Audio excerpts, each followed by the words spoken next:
MrsSperry.com presents Macbeth, Act 1, Scene 3, Summary. There is thunder and 3 witches appear. The first witch asks the second witch where she has been. The second witch says she has been killing swine, pigs. The third witch asks the first witch where she has been. The first witch says she had seen a sailor's wife who had been eating chestnuts. The first witch had asked for some, but the woman, whom the witch calls rump-fed, fat, and a runyon, someone with ugly skin, would not give her any. The first witch is very angry with the sailor's wife. The witch decides she will hurt the woman's husband, who is the master of a ship named Tiger. The ship is sailing to Aleppo, Syria. The first witch says she will turn herself into a tailless rat and sail in a sieve, a bowl that has holes to let liquids out but keeps in solids. She will then do bad things to the sailor. Note, in medieval times, some people believed that there were witches who could turn themselves into animals, but the animals would have something wrong with them, like a missing tail. The second witch says she will give the first witch some wind to sail to Aleppo. The first witch says the second witch is kind. The third witch says she will give the first witch more wind. The first witch says that she herself can already control all of the winds everywhere. She says she can take all of the energy, blood, out of the sailor until he is as dry as hay. The first witch says that she does not have the power to sink the sailor's bark, ship, but she can use the winds to keep him away from any port, landing place, for 81 days. The sailor will be unable to sleep during the day or night, and he will be a cursed, very unhappy man. Note, it is important to remember that the witches are powerful, but their power has limits. The first witch tells the other witches to look at what she has. She shows them the thumb of a pilot, sailor, who drowned while trying to sail home. The third witch says, "A drum! A drum! Macbeth does come!" The witches hold hands and begin to dance and chant, say in a singing voice, "The weird sisters hand in hand, posters of the sea and land, thus do go about, thrice to thine and thrice to mine, and thrice again to make up 9. Peace, the charm's wound up." The witches are saying that they are weird, which can mean either that they can control the future or that they are unusual. They also say that they are posters, travelers, who will now dance around in a circle 9 times to prepare for Macbeth's coming. Then they say peace, stop, when they finish making magic. They say their charm, their magic, is ready. Note, Shakespeare, the author of Macbeth, wanted to make his king, King James I, happy. King James was very interested in witches. He even wrote a book about them. Shakespeare's descriptions of the witches and their actions match the beliefs of his king and of many of the people of the time. It is interesting that King James is connected to the greatest and most often read works written in the English language, Shakespeare's plays and the King James Version of the Bible, but he is not well known for his own book about witches. Shakespeare's group of actors were known as the King's Men, and it was King James who supported a request for scholars to make a new English translation of the Bible. Macbeth tells Banquo he has never seen such a foul and fair day. The weather keeps changing. He has fought terrible battles, but has won. It has been a day where bad things and good things have happened. Note, Macbeth uses very similar words to the words the witches used in Act 1, Scene 1, when they talked about finding fair things foul and foul things fair. Shakespeare, the author, is helping readers connect Macbeth to the witches. Banquo asks Macbeth how much longer it will take to get to the town of Forres. Before Macbeth can answer, Banquo sees the witches. Banquo asks Macbeth what the things are that they see. He says they look unusual, not like normal people. They look like something from another planet, or like dead people. Banquo asks the witches if they can answer questions. Banquo tells the witches that they look like women, but their beards keep him from believing that they really are women. Macbeth tells the witches to speak. He asks them what they are. Note, sometimes the witches look like ghostly skeletons, and sometimes they look like aliens from another planet. In the play, the witches can change their appearance. They try to look like women when they interact with Macbeth and Banquo. The witches' beards make them imperfect images of women. They are manlike. Shakespeare is introducing the idea that women must have masculine characteristics to be truly evil. He develops this idea later in the play. The first witch says, "All hail, Macbeth! Hail to thee, Thane of Glamis." The second witch says, "All hail, Macbeth! Hail to thee, Thane of Cawdor." The third witch says, "All hail, Macbeth! Thou shalt be king hereafter." Macbeth is completely surprised by the witch's words. Is it possible that he could become more than what he is now, the Thane of Glamis? Note, a Thane was an important man in 11th century Scotland, a man given land and the right to lead some of the king's people. Glamis is a town in eastern Scotland. Macbeth continues to think about the witch's words. How could he become the Thane of Cawdor when someone else already leads Cawdor? How could he become the king of Scotland when Duncan is the king? Banquo sees Macbeth's reactions to the witch's words and asks Macbeth why he has jumped with surprise and seems afraid of the witch's words, which sounds so fair, so good. Note, we are reminded by Banquo's use of the word fair that the witches find fair things foul, bad, and foul things fair. We ask ourselves if the witches are truly giving Macbeth good news. Banquo moves forward and speaks to the witches. He asks them to be honest and tell him if they are fantastical, supernatural, or women. He says the witches greeted his noble friend with first a new noble title and then a royal one. Their words have made Macbeth unmoving and silent. Banquo says that if the witches can really see the seeds of time, the future, then they should tell him. He will not beg for their favors, nor fear their hate. Each witch says hail to Banquo. The witches tell Banquo the future, what will be. The first witch says Banquo will be lesser than Macbeth and greater.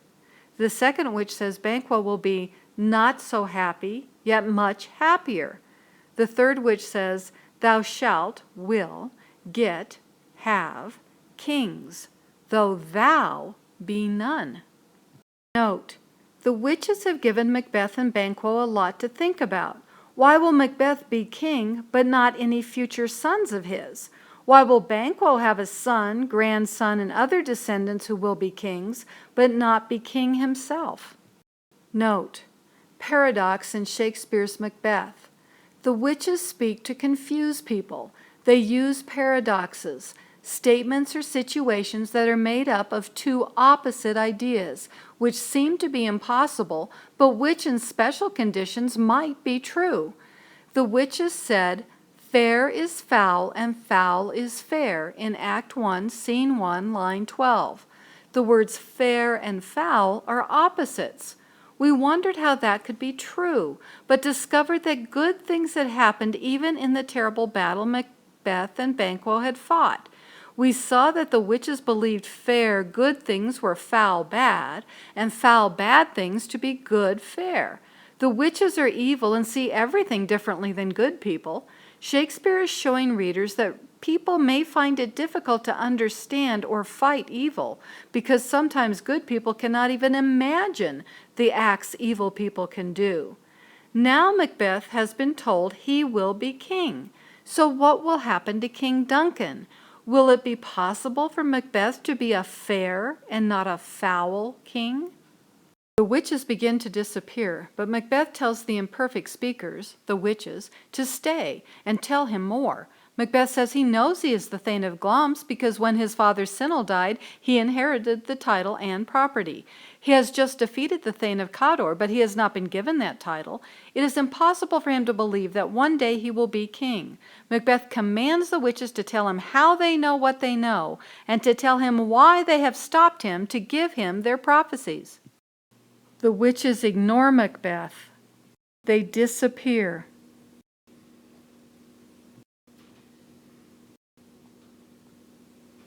Banquo says that the earth and water have bubbles, and the witches are like those bubbles. He asks Macbeth where the witches have gone. Macbeth says the witches' bodies seem to melt and disappear into the air just like a person's breath disappears into the air. He says he wishes the witches would have stayed. Banquo asks if they had really seen witches, or if maybe they had eaten the root of a plant that had acted like a drug to make them see things that were not real. Macbeth does not really answer. He just says that Banquo's children will be kings. Banquo says Macbeth will be the king. Macbeth asks Banquo if the witches also had said that he, Macbeth, would be Thane of Cawdor. Banquo says Macbeth is using the same tune and words as the witches. Banquo is saying that yes, Macbeth is correct. Banquo hears someone coming. He turns and asks, "Who's here?" Ross and Angus arrive, and Ross tells Macbeth that King Duncan was happy to get the news of Macbeth's success. Ross says the king is filled with wonder about and praise for Macbeth's success in fighting rebels. Ross says the king became silent with surprise when he learned that on the same day that Macbeth had defeated rebels, he had also defeated Norwegian invaders. Ross says he respects Macbeth because Macbeth did not fear what he had made on the battlefield, death. Ross says all of the soldiers who had reported to the king about the battles had praised Macbeth. Angus says that King Duncan sent him and Ross to give the king's thanks and to bring Macbeth to the king. He also says that he and Ross have no money or reward from the king. Ross says that although they have no money from the king told them to call Macbeth Thane of Cawdor, and Macbeth should expect more honors and rewards when he comes to the king. Banquo is very surprised to hear that one of the witch's prophecies has already come true. He says to himself, "What? Can the devil speak true?"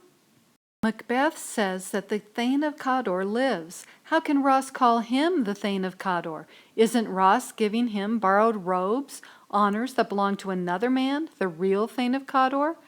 Angus says that the Thane of Cawdor lives, but he has been judged guilty of helping the rebels, Norwegians, or both, so he will soon be killed for his crimes against King Duncan. Macbeth thinks about the witch's prophecies. He is the Thane of Glamis and the Thane of Cawdor. He says, "The greatest is behind." Next, he thinks he might one day be king. Macbeth says, "Thanks for your pains," for the effort Ross and Angus made to bring him the news from the king. Macbeth asks Banquo softly, so Ross and Angus cannot hear, if Banquo now hopes that his descendants will be kings. After all, the witches had promised that Macbeth would be Thane of Cawdor, and they were right about that. Maybe the witches were also correct about the future of Banquo's family. Banquo does not say if he believes that his descendants might be kings. Instead, he warns Macbeth, "That trusted home might yet enkindle you unto the crown, besides the Thane of Cawdor.